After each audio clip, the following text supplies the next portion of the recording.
हर चीज की अपनी फील्ड होती है ना। नबी सल्लल्लाहु अलैहि वसल्लम ने सहाबाए किराम से फरमाया कि खजूरों के जो नर मादा फूल हैं उनको आपस में ना मिलाया करो। सही है, मुस्लिम की हदीस है। सहाबा ने नहीं मिलाया और पैदावार में कमी हो गई। क्या हो गई पैदावार में? कमी। खजूर कम पैदा हुई। घूर मिलाते हैं ना। वो सहाबी आए नबी के पास शिकायत लेके, या रसूल अल्लाह, आपने हमें हुक्म दिया था, मुझे हुक्म दिया था कि मैं ये भूर ना मिलाऊं आपस में, लेकिन रिजल्ट इसका ये निकला कि इस दफा खजूर की पैदावार में कमी हो। आप सल्लल्लाहु अलैहि वसल्लम ने फरमाया, अंतुम अअलमु बि उमूरी दुनियाकुम मिन्नी, तुम लोग दुनिया के मामलात मुझसे ज्यादा जानते हो। समझ में आ रही है बात? आज मजहबी स्कॉलर्स भी हर जगह टांग अड़ा रहे हैं। कोरोना के बारे में मौलवी साहब बताएंगे आपको, और तिब्बे नबवी के नाम पे मुख्तलिफ बीमारियों का इलाज मौलवी साहब बताएंगे आपको। ओ भाई, वो डॉक्टर की फील्ड है यार। और जो डॉक्टर और इंजीनियर और प्रोफेसर हैं जिन्होंने बाकायदा प्रॉपर तरीके से मजहब पढ़ा ही नहीं है, वो फतवे दे रहे होंगे आपको ये हलाल है ये हराम है। ये पाकिस्तान की बात कर रहा हूं, बाकी दुनिया में कहीं भी नहीं है। सऊदी अरब में सवाल ही पैदा नहीं होता कि एक आदमी ने पढ़ी मेडिकल साइंस हो और वो मजहबी चैनल खोल के बैठा हो। सऊदी अरब में पॉसिबल नहीं हो, बंद कर देंगे जेल में कि तेरा जो काम है भाई तू वो कर।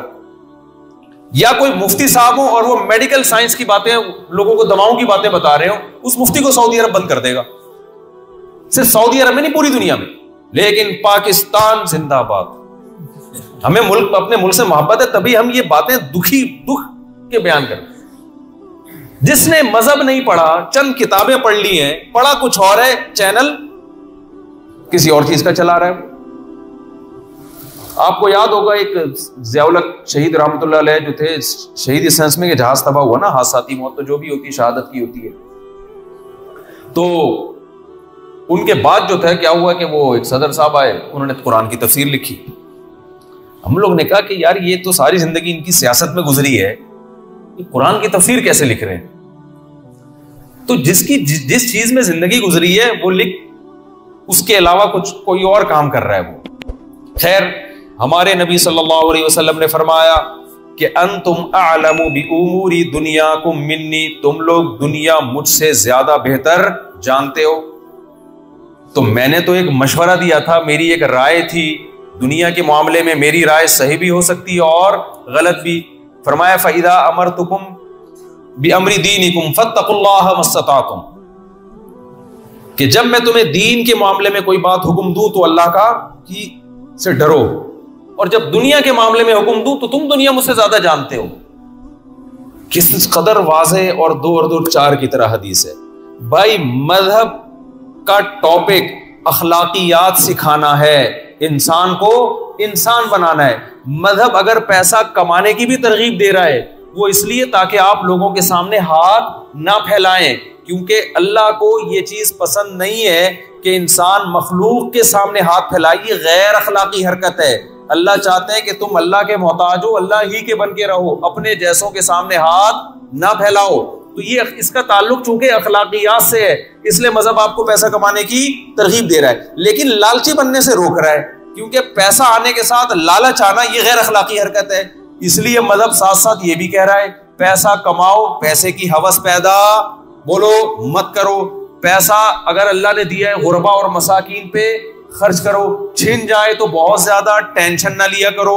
ये सोचा करो कि ये दुनिया मुसाफिर खाना है, सफर में अगर बैठने को सीट मिल जाए, बिजनेस क्लास में हो जाए बहुत अच्छा, वरना पायदान पे पांव रख के भी आदमी सफर कर लेता है, तो टेंशन लेने का नहीं है। इन चीजों का ताल्लुक किससे है? अखलाकियात से। लिहाजा मजहब अखलाकियात के बारे में गाइडेंस मजहबी के पास है, उसके अलावा है नहीं। अब जब यूरोप ने और जापान ने और अमेरिका ने और इन लोगों ने जब अपनी सोसाइटी से मजहब निकाला, तो साइंसी तरक्की तो हो गई, वो तो वैसे ही होनी थी, मजहब ना भी निकालते, तरक्की तो वैसे ही होनी थी उनकी। वो तो दुनिया जा रही है ना, इर्तिका है ना तरक्की का। लेकिन अखलाकियात में क्या हो गए? जीरो। तो 2 तरह की इंतहाएं हैं। एक इंतहा वो दुनिया में चल रही है ना, जिसने मादी तरक्की को बेस बनाकर मजहब को अपनी सोसाइटी से निकाल दिया, वो भी तबाही की तरफ जा रहे हैं। और एक इंतहा वो है जो मजहबी इंतहा पसंदी, उन्होंने मजहबी इंतहा पसंदी में यहां तक पहुंचे कि मुसलमानों को एजुकेशन से महरूम कर दिया। उनको तालीम में बजाय हौसला अफजाई करने के, अब आप मुझे बताओ, मैं एक हदीस सुनाता हूं। हमारे नबी सल्लल्लाहु अलैहि वसल्लम के पास एक सहाबी आए और उन्होंने भीख मांगी। नबी सल्लल्लाहु अलैहि वसल्लम ने फरमाया तुम्हारे पास कुछ घर में है? वो एक बर्तन उठा के ले आए। नबी ने उस बर्तन को नीलाम किया। कौन है जो खरीदेगा? एक साहबी ने कहा 1 दिरहम। आपने फरमाया 2 में कौन खरीदेगा? उससे ज्यादा में कौन? एक ने 2 दिरहम लगाए, नीलाम करके 2 दिरहम में बेच दिया उसको। 2 दिरहम आ गए साहबी के पास, फरमाया ये लो, जाओ कुल्हाड़ी खरीद के लाओ। ये पूरी हदीस सुनिएगा गौर से। वो कुल्हाड़ी खरीद के लाए, आपने दस्ते, वो जो है ना दस्ता, उस कुल्हाड़ी में डाला और फरमाया जाओ जंगल से लकड़ियां काटो। उन्होंने लकड़ियां काटी, फरमाया इसको बेचो। बेचते रहे। कुछ दिनों के बाद आए तो बर्तन भी खरीद लिया और कुछ पैसे बचा भी लिए। आप सल्लल्लाहु अलैहि वसल्लम को यह बात पसंद नहीं थी कि आपका एक उम्मती पैगंबर के सामने भी हाथ फैलाए। यानी कि हाथ भी किसके सामने फैला रहे हैं? सय्यदुल अंबिया के सामने। आम मुसलमान भी नहीं, गैर मुस्लिम तो सवाल ही पैदा नहीं होता। किसके सामने? सय्यदुल अंबिया के सामने हाथ फैलाना नबी को पसंद नहीं आया। अब आप मुझे बात बताओ, हमारा कंट्री एज ए कंट्री और एज ए इस्लामिक कंट्री जब IMF से कर्जा मांगता है जो कि मुस्लिम नहीं है, तो हमारे नबी के दिल पे क्या गुजरती होगी? मैं समझा पा रहा हूं अपनी बात? यानी एक शख्स नहीं मांग रहा, कौम मांग रही है, और कौम भी वो जो इस्लाम के नाम पे अलग हुई है, और मांग भी किसी तहज्जुद गुजार परहेजगार मुसलमान से नहीं या सऊदी अरब से नहीं, गैर मुस्लिमों से मांग रही है। तो क्या वो नबी ये नहीं चाहेंगे कि ये मुल्क तरक्की करे? हमारे नबी ने उन सहाबी को तरक्की के रास्ते पे लगाया कि नहीं लगाया कि भाई फिलहाल ये तरक्की पॉसिबल है कि कुल्हाड़ी खरीद के लकड़ियां काटो? ये तो एक इशारा है ना। पैगंबर को 23 साल दिए गए, तो 23 साल में आपने मिसालों के जरिए उसूल समझाए हैं, क्योंकि 23 साल में काम क़यामत तक का दिया गया है आपको। तो जाहिर है उसमें 23 साल में चंद उसूल समझाए हैं जिससे आगे मुज्तहिदीन उलमाए किराम वो बड़े बड़े लॉज और उसूल जो है ना उम्मत को बताएंगे। तो उसूल यही है कि जब एक शख्स का भीख मांगना हमारे नबी को पसंद नहीं आया, तो एक इस्लामी ममलकत का गैर मुस्लिमों के सामने हर वक्त कशकोल लेके खड़े होना ये कैसे पसंद आएगा? तो पैगंबर सल्लल्लाहु अलैहि वसल्लम हमारे दरमियान आज मौजूद होते तो वो भी चाहते कि पाकिस्तान क्या करे? तरक्की करे, ताकि हम लोगों के सामने भिखारी ना बने। क्यों? इसलिए कि ये गैर अखलाकी हरकत है, और अखलाक किसका टॉपिक है? मजहब का। तभी तो जलील हो रहे हैं सारी दुनिया में। जी होना जितना चाहिए उतने ताने मिलते नहीं है। जिस तरह से हम भीख मांग रहे हैं ना, कभी उधर से मांग रहे हैं, उधर से मांग रहे हैं, उधर से मांग रहे हैं, उस हिसाब से तो मैं समझता हूं मुझे यहां पे भी शर्म आनी चाहिए कि यार वो जापानी कोई ताना दे दे, वहीं से आ रहे हो, वही वाले मुल्क से आ रहे हो। तो हमने अपने मुल्क को भिखारीपन से क्या करना है भाई? बचाना है। तो जब कौम तरक्की करेगी तभी तो मुल्क तरक्की करेगा ना। तो एक इंतहा वो है मादा परस्ती, जिसमें अखलाकियात सिर्फ थैंक यू रह गई हैं और कुछ भी नहीं। अखलाकियात हैं बस थैंक यू, हाय हुए, बट खत्म। कोई रिलेशन नहीं है, ना माँ का, ना बाप का, ना भाइयों का, ना बहनों का, ना चचा का, ना खाला का। निकाह के कोई उसूल और ज़ाब्ते नहीं है उस सोसाइटी में। कितना अच्छा मुल्क है यहाँ पे, लेकिन सबकी जबान पे एक लफ्ज है यार, जापानी बहुत अच्छे अखलाक, बहुत ऑर्गेनाइज्ड कौम है, ऐसी खानदानी। जिस कौम के वॉशरूम ऐसे हो तो किचन कैसा होगा, कुछ सोच लो यार, वो खुद कैसी कौम होगी। इतना तमीज वाले वॉशरूम मैंने जिंदगी में पहली दफा देखे। यूरोप में भी होते हैं लेकिन इतनी तमीज वाले नहीं होते, और वहां भी जो पब्लिक टॉयलेट होते हैं गंदे होते हैं आमतौर पर। ये तो पब्लिक टॉयलेट इतने चमक रहे हैं। तो इतनी ऑर्गेनाइज कौम, मगर खुदकुशी बहुत ज्यादा होगी। सबकी जबान पे एक लफ्ज है भाई, स्ट्रेस में है, डिप्रेशन में है, स्ट्रेस है, तन्हाई खाती है। माँ बाप बाज दफा मर जाते हैं और जनाजा उठाने वाला कोई नहीं होता, लाश बदबू आ रही होती जिससे गवर्नमेंट को पता चलता है। क्या मसला है? मजहब से बगावत। तो हमारे जो फंडामेंटलिस्ट किस्म का तबका, मजहबी तबका, जो गलत सेंस में जो फंडामेंटलिस्ट है, क्योंकि आजकल मेरे अल्फाज को लोग बहुत पकड़ रहे हैं। मैंने कहा इस्लाम असल सेकुलरिज्म से, उसको पकड़ के लोग बढ़ गए सेकुलरिज्म की। मैं भाई सेकुलरिज्म पे तो 100 दफा लानत भेजता हूं। मैंने उस सेंस में सेकुलर नहीं कहा, मैंने सिर्फ इन सेंस में कहा कि अकल इस्तेमाल करने का हुक्म देता है, वरना मेरे तो सुबह शाम बयान ही सेकुलरिज्म के खिलाफ होते हैं। तो अब आप मुझे बताओ, एक इंतहा तो वो है भाई कि आपको तरक्की से रोका जा रहा है, आपको एजुकेशन से रोका जा रहा है, ये भी गलत है।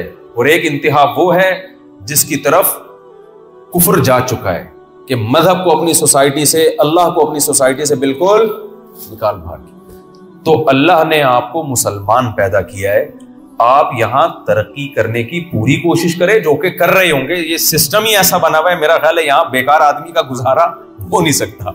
यहां तो अच्छे से सुस्त से सुस्त आदमी भी आके एक्टिव होगा तो काम चलेगा, वरना यहां पड़ा नहीं रह सकता। कहां से अपना पेट भरेगा? वो काम करना पड़ता है। तो इसमें तो आप यहां आके आपके अंदर एक्यूरेसी पैदा हो गई है। मैं जब पाकिस्तान में बयान करता हूं तो सुस्ती पे अलग से बयान करना पड़ता है मुझे। मैंने कहा पहले सुस्ती तो दूर करो इनकी, उसके बाद फिर आगे मजहब सिखाएंगे ना। यहां काम आसान है, आधा काम यहां पहले से हुआ हुआ है। लोग चुस्त हैं, कमा रहे हैं, आ रहे हैं, जा रहे हैं, खा रहे हैं, माशाल्लाह कमा भी रहे हैं, घर में भेज भी रहे हैं। आधा काम रह गया भाई, मजहब से बगावत मत करना, वरना बहुत बुरा अंजाम होगा। इस कौम को आप बताओ कि आपके पास जो है वो हम लेने के लिए आ गए हैं, कुछ हमारे पास है, वो किसको लेना है? वो आप लोगे तो आप हमसे अच्छे मुसलमान बन जाओगे। मैं तो समझता हूं कि जो मुझे यहां की रिपोर्टें पता चल रही हैं, ये जैपनीज कलमा पढ़े तो शायद क्या यकीनी तौर पे हमसे अच्छे होंगे। तो अब आपने कोई ऐसा काम नहीं करना जो इस्लाम में, पहले तो अपने ईमान को मजबूत करना है, क्योंकि यहां आके ना कुछ लोग बिल्कुल उन जैसे होने की कोशिश करते हैं। कहते हैं जब जापानी बिल्कुल मजहब से आजाद होकर इतनी तरक्की कर सकते हैं तो हमें तरावियां पढ़ने की क्या जरूरत, हमें रमजान के रोजे रखने की क्या, हमें सर पे टोपी पहनने की क्या जरूरत। टोपी मजहब में लाजिम नहीं है कि आप समझे कि मुफ्ती साहब बहुत एक्सट्रीम लेवल पे जा रहे हैं, लेकिन मैं एक मिसाल दे रहा हूं ना कि हमें क्यों मजहब को हम क्यों फॉलो करें। तो भाई आप का पहले ईमान अपना मजबूत करो। अल्लाह ने पैगंबरों को दुनिया में भेजा है ये बताने के लिए कि इस दुनिया का एक मकसद है, उसके बारे में तुमसे क़यामत के दिन सवाल होगा। अल्लाह ने पैदा करके छोड़ नहीं दिया कि जो मर्जी करते फिरो। अगर अल्लाह की मर्जी के खिलाफ चलोगे दुनिया में भी इंतकाम लेगा, आखिरत में भी। अब आप देखो ना दुनिया में इन कौमों से कितना बड़ा इंतकाम है कि अपनी ही मौत मरते चले जा रहे हैं, खत्म होते चले जा रहे हैं। यूरोप के बारे में पेशगोई है 2050 में इस्लाम सबसे बड़ा मजहब होगा। क्यों होगा इस्लाम सबसे बड़ा? क्या गोरे सारे मुसलमान हो जाएंगे? वो भी हो रहे हैं, लेकिन बड़ी वजह क्या कह रहे हैं भाई, होंगे ही मुसलमान ज्यादा। मैं इटली में गया, मैंने बांग्लादेशी बहुत देखे वहां। अभी यहां एक हमारे पठान दोस्त मिले, 18 बहन भाई। अच्छा, मुझे पहले वाकया सुना रहे हैं कि यहाँ जापानियों की औलाद नहीं होती, एक बच्चा, बड़ी मुश्किल 2 बच्चा। मैंने कहा आप कितने कह रहे हैं? 18 बहन भाई हैं। मैंने कहा जापानी नहीं छोड़ेगा भाई तुझे, जापानी तुझे नहीं छोड़ेगा। मैंने कहा यार ये वो क्या रहा है, व्हाट्स गोइंग ऑन। तो अच्छा, मैं तो जहां जाता हूं वहां स्पीड मुसलमानोgruph की ओर बढ़ जाती है। मेरे बयानात इस टाइप के होते हैं, वो थोड़ा सा एक्सीलरेटर पे पांव रख देते हैं कि थोड़ा और स्पीड बढ़ाओ। तो कितने ही मुल्क हैं जो अब, हाँ इटली की बात कर रहा था, वहां बांग्लादेशी मुसलमान हैं, स्पीड उनकी आपको पता है बढ़ रही है। तो मैंने वहां जाके पेशगोई की, मैंने कहा भाई 30-40 साल के बाद ना ये इटली नहीं इटलिंगा देश होगा, ये इटलंगा देश। तो तन्हाइयां खा रही हैं, मोहब्बतें खत्म हो रही हैं। तो आपने इस बात का यहां इस्तेहजार रखना है कि हम एक अल्लाह के मानने वाले हैं, और इस्लाम किसी का जाती मजहब नहीं है, ये हमारा कौमी मजहब नहीं है। देखो जैपनीज का एक कल्चर है, ये इनका कल्चर है, बहुत अच्छा कल्चर है। आप इनको बोलो आपका ये बहुत अच्छा कल्चर है कि आप हर एक से तमीज से बात करते हो, इस जबान में गाली नहीं है। वो कोई बता रहा था कि किसी जापानी से फड्डा हुआ, किसी पाकिस्तानी का, उसने कोई माँ बहन की गालियां दी होंगी जैपनीज जबान में। तो कह रहा है यार फड्डा मेरा हो रहा है, मेरी सिस्टर का क्या कसूर है जो तुम उसको गाली दे। उसको समझ में नहीं आया बेचारे, उसको समझ में नहीं आया। कह रहा है यार मेरी सिस्टर ने क्या बिगाड़ा है तुम्हारा। तो ये भी सोचने लगा होगा यार इसकी सिस्टर को क्यों गालियां दे रहा हूं। कह रहा है वो अपने घर में अपने लाइफ को एंजॉय कर रही है। तो गालियां नहीं है, जबान में तमीज है, एहतराम है, कानून की पाबंदी है, सब अच्छी चीजें। तो आप भी इनको एक अच्छी चीज दे दो। वो क्या है भाई? ये इस्लाम। वो हमारा नहीं है, वो किसका मजहब?